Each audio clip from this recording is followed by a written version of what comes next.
Hi everyone, this is Julianne Victoria of Through the Peacock's Eyes. Welcome to my channel. This is a VR, another VR to Natalia over at the Ouroboros channel, which is a fairly new channel. She's a psychologist and she talks about tarot and oracle cards. So the hashtag for this video is Council of Seven.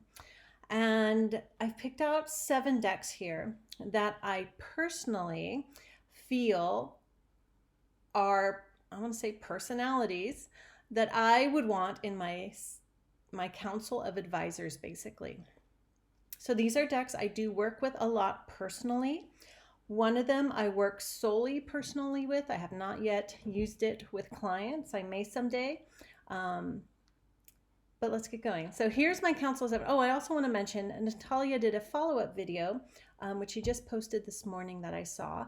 And it's where she wrote out like 3 sentences for each of the decks she picked, beginning with I. Like, I am such and such. Like the deck describing itself. And it's interesting how the decks definitely express, at least definitely the ones I picked out, aspects of myself, aspects of my soul. You could say archetypal aspects, light and shadow. And yeah, they're like pieces of me. And I think that's why, I connect to them. That's why I want to talk to them. That's why I see them as this council of advisors.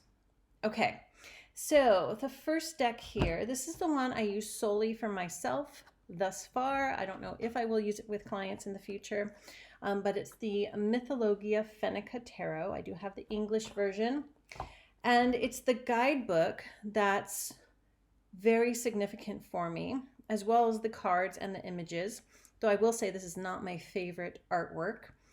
But the stories behind them really speak to my soul. I use this deck a lot for ancestral work. I don't have any known Finnish ancestry, though there have been stories that would indicate that there is Sami in my Scandinavian family's line. But this deck, whether I have any biological connection to it, definitely speaks to my soul. And every time I read the guidebook, I tear up. I'm not like bawling, crying, but I come to tears. Like it hits the nail on the head, especially with ancestral work. Okay, so this is the back, and I'll just show you a few cards. So very non-traditional of any tarot tradition, all based on Finnish mythology. Okay, I had to pause there for a moment. So this is the Mythologia Fennica. Now, I would say this is my top council member, for sure.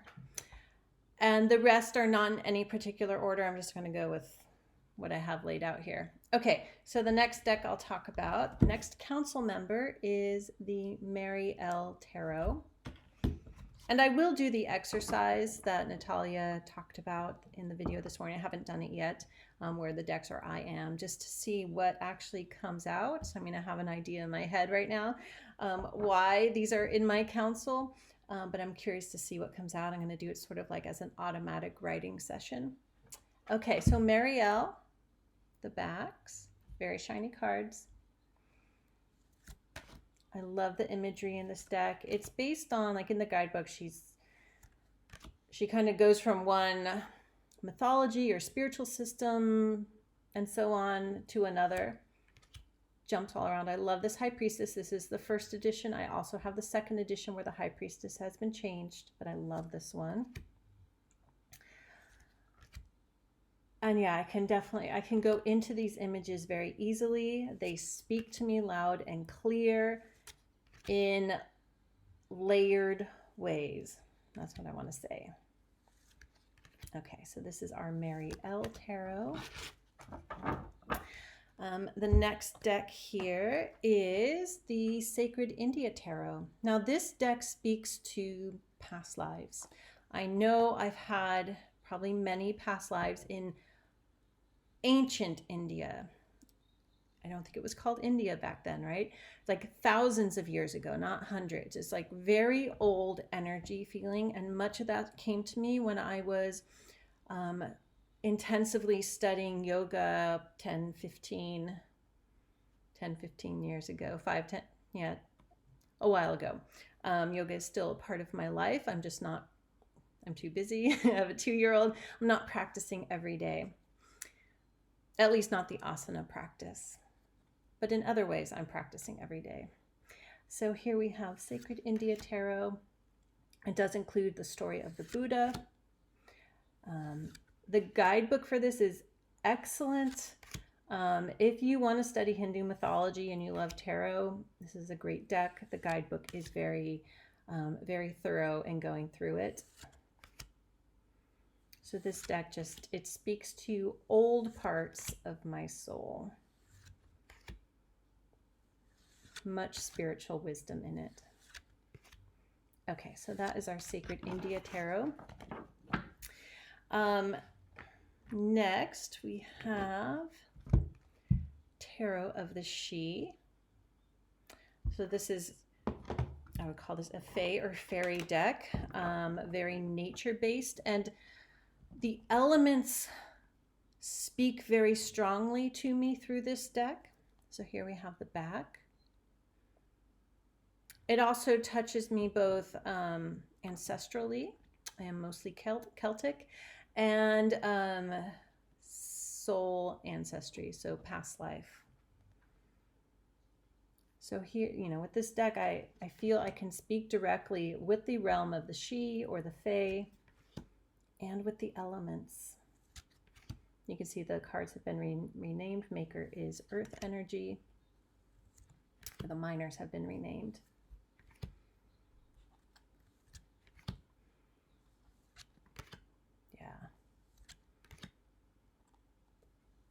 And the wands, as you saw, are warriors.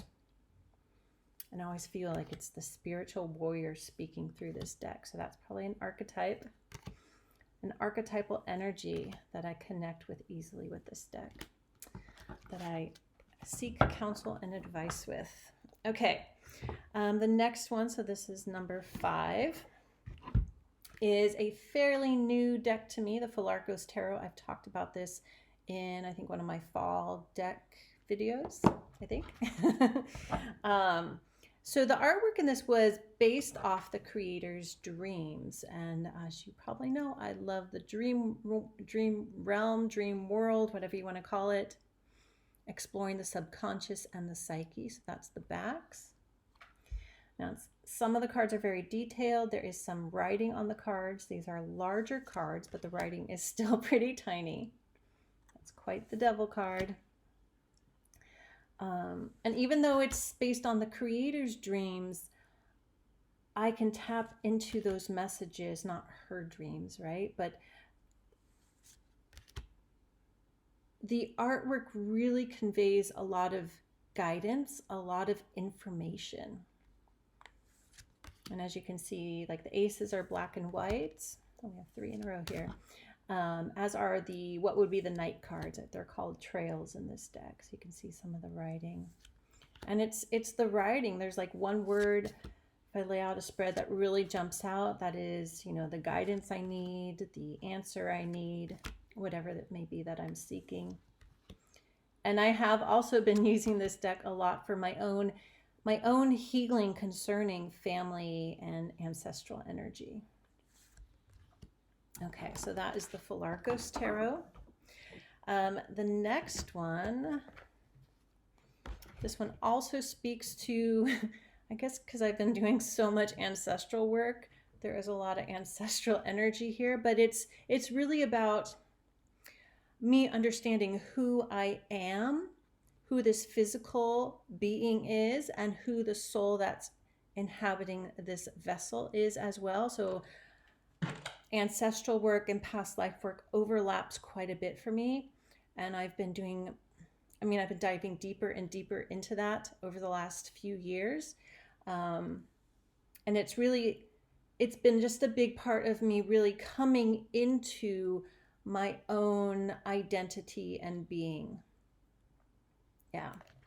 So the next one is the Wildwood Tarot. Again, this just speaks to me concerning Celtic ancestry, that cold, frozen North Sea area of Europe. So here we have the Woodward. Yeah. Of course, another deck that speaks to me, right? That's why it's in my Council of Seven, my Council of Advisors. I love this Hanged Man. It's been renamed the Mirror. It's like, to me, it's like a scrying card. And we often, like the Hanged Man, turning upside down, shifting our perspective. When we shift our perspective, we can scry into our own souls. This deck is very RWS. The other ones are so sort of not. This is the one that's out of the ones I have here the most pseudo-traditional. But it speaks to me. And this Shaman, the Magician card. It's like I know this person. I've known that person. The Seer, the High Priestess. Okay, so that is our Wildwood Tarot. I'll be using this a lot coming up. It is one of my favorite winter season decks. And then last but not least, again, besides Mythologia, Fennica, none of these are in particular order. They're in my Council of Equals. And we have Goliath Tarot. It's a big box, huge deck. It does come with extra cards, and I've removed those, and I use them as a separate oracle. This is just the tarot portion. That's the back. I think there's a matte version coming out. I don't know. I've heard different things. So I'll show you this. So this is based on the creator's own paintings, drawings. I think it's a combination of different media here. Another very shamanic deck. Again, it speaks to me with all that I'm working on. Can dive into these images so intensely. This is one of those decks, from what I've seen at least out there, people love it or hate it. I love it. A lot of animals, of course, but I don't think of this as an animal deck. I think of it as a shamanic deck, a great deck for inspiration and guidance in both pathworking and journeying. I've also used this deck for understanding dream guidance, dream experiences.